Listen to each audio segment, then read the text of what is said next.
फिर इन्होंने जो ये जिक्र किया कि मसीह की माँ आई और मसीह के आसपास लोग बैठे थे, माँ उनके पास, मसीह के पास नहीं पहुंच सकती थी, बाहर खड़े होकर कहलवा भेजा।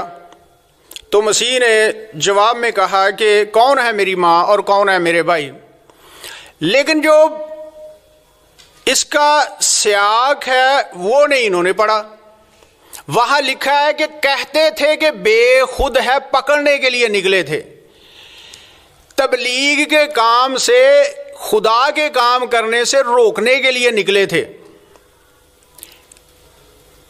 असल में तनाज़ा ये था, मैं यहां वाज़े कर दूं, मसीह खुदावंद सब्बत के दिन शिफा देता था और जिन यहूदियों के साथ मसीह खुदावंद के वारसों के ताल्लुकात थे वो उनसे गिले शिकवे करते थे, नाराज़ होते थे, ताल्लुकात ख़राब हो रहे थे।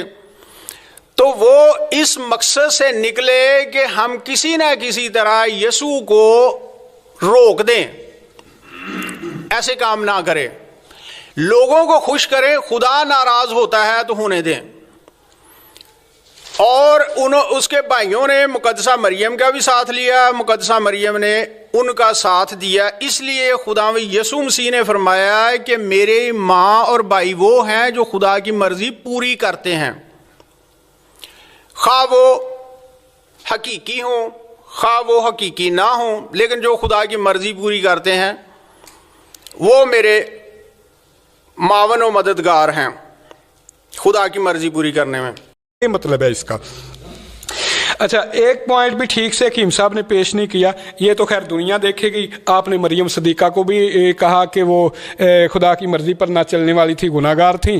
कौन है मेरे भाई? फिर आपने ये भी बता दिया कि वो मसीह को बेखुद करते थे, बेखुद कहते थे। देखें, वो मसीह को मना कर रहे थे कि आप किस मिशन पे लग गए हो, तो इसलिए मसीह यीशु ने वो मुनादी करने से भी मना करते होंगे, इसलिए उनको कह दिया कि जो मेरा कलाम सुनते हैं, मेरी मुनादी के ताबे हैं, वो मेरे बहन भाई है। अच्छा, फिर